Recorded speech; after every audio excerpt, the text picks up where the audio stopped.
Deep in the northern woods, where the trees stood tall and the air smelled of pine, there was a small village by the edge of a frozen lake. The people in the village knew the land well. They hunted, fished, and told stories by the fire at night.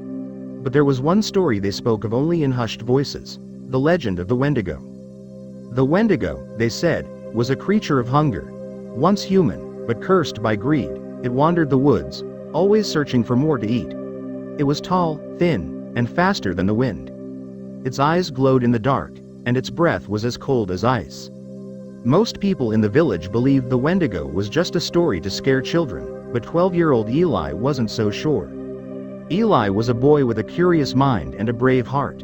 He lived with his mother, father, and little sister, Nia, in a cozy wooden cabin at the edge of the village. His father was one of the best hunters, and Eli dreamed of being like him one day. One cold evening, Eli sat by the fire, listening to the elders tell stories.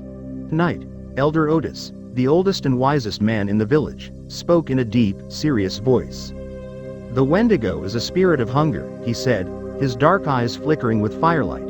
"It was once a man who ate the flesh of another, and for this, the Great Spirit cursed him. Now, it roams the woods, never full, never satisfied." Some children giggled nervously, but Eli felt a chill run down his spine. He had heard the stories before, but something about Elder Otis's voice made it feel real. Then, a strong gust of wind howled outside, rattling the windows. The fire flickered. For a brief moment, the village grew quiet. Even the dogs, which always barked at strangers, whimpered and hid. Elder Otis nodded. "The Wendigo is always near when the wind howls." The next morning, Eli and his father went hunting. The snow was fresh, and their breaths rose in white clouds as they walked through the silent woods. They followed deer tracks, careful not to make too much noise. But then, something strange happened. The deer tracks stopped suddenly, as if the animal had vanished into thin air. Eli frowned. Where did it go? His father's face darkened. He pointed at the snow. There, next to the deer's last tracks, were footprints, long, deep, and shaped like no animal Eli had ever seen. A shiver ran down his spine. What made those? His father didn't answer right away. He crouched, touching the prints lightly. "They're fresh," he muttered, "and too big for a man." Eli swallowed hard. The prints led deeper into the woods, toward Shadow Hollow, the place the elders warned everyone to stay away from. His father stood up quickly. "Come, Eli, we're going home." Eli wanted to ask why, but he didn't. The look in his father's eyes was enough. That night, the wind howled louder than before. Eli couldn't sleep. He lay in bed, listening to the trees creak and groan. Then, crunch. Something heavy moved outside in the snow. Eli sat up, his heart pounding. He tiptoed to the window and peeked through the frost-covered glass. At first, he saw nothing. But then, in the shadows near the trees, something moved. A tall, thin figure with glowing eyes. Eli gasped and stumbled back. His chest tightened. Was it just his imagination?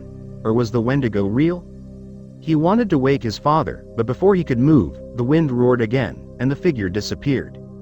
The next morning, Eli rushed outside, hoping to find footprints, but the fresh snow had covered everything. He told his father what he saw. Instead of calling it a dream, his father's face grew serious. "Stay close to the village, Eli," he warned. "And do not go near the woods alone." By midday, strange news spread through the village. A hunter named Tobias had gone missing. His cabin door was open, and his footprints led into the trees, but none led back. "The Wendigo took him," whispered one villager. Elder Otis gathered everyone in the village square. "The Wendigo feeds on greed and desperation," he said. "It preys on those who lose their way. We must be careful." Eli listened closely. The fear in the villagers' eyes told him one thing. The legend of the Wendigo was no longer just a story. Eli couldn't stop thinking about the missing hunter, Tobias. The village was tense, and no one dared to go into the woods alone. But deep inside, Eli had a feeling that Tobias was still out there, somewhere. The next morning, he saw a small group of men preparing to search for Tobias. His father was among them. "I want to come," Eli said, gripping his father's arm. His father shook his head.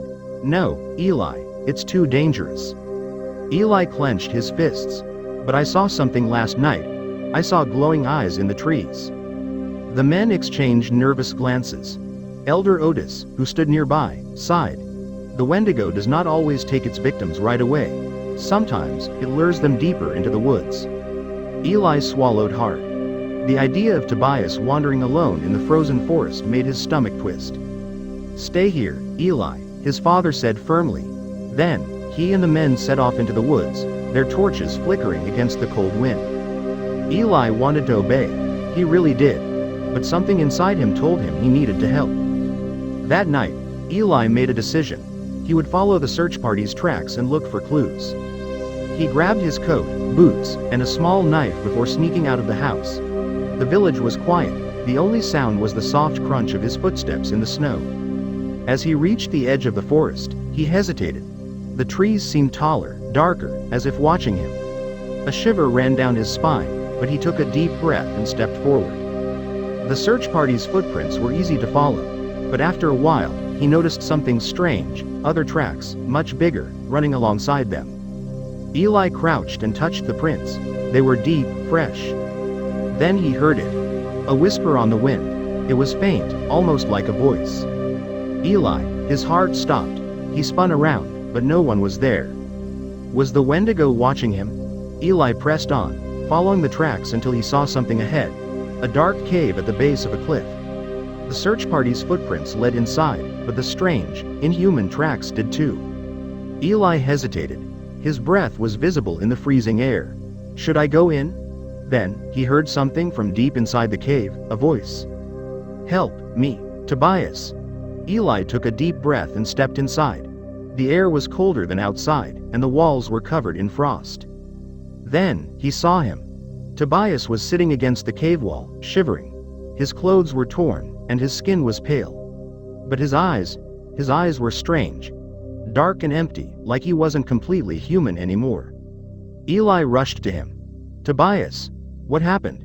Tobias looked at him, but something was wrong. His hands were shaking. His breath was heavy, and then, his lips curled into a hungry smile. Eli's blood turned to ice. Tobias whispered, "It's too late." Then, behind him, deep in the cave, two glowing eyes opened. Eli's heart pounded as he turned toward the glowing eyes. A shadow moved, stepping closer.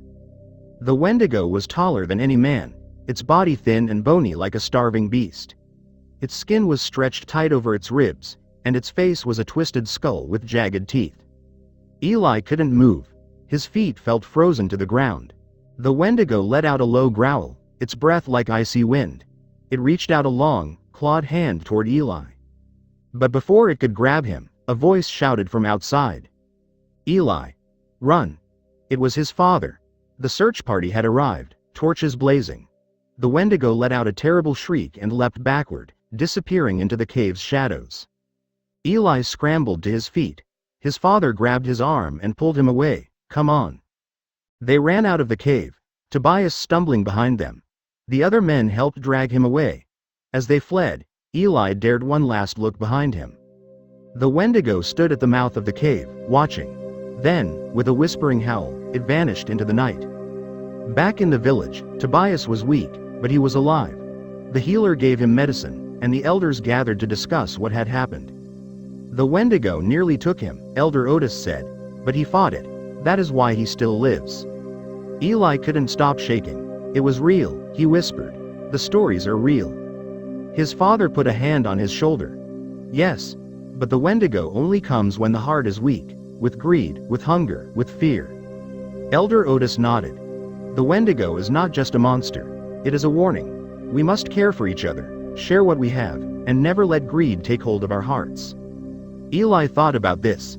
He had always believed the Wendigo was just a scary tale, but now, he knew the truth.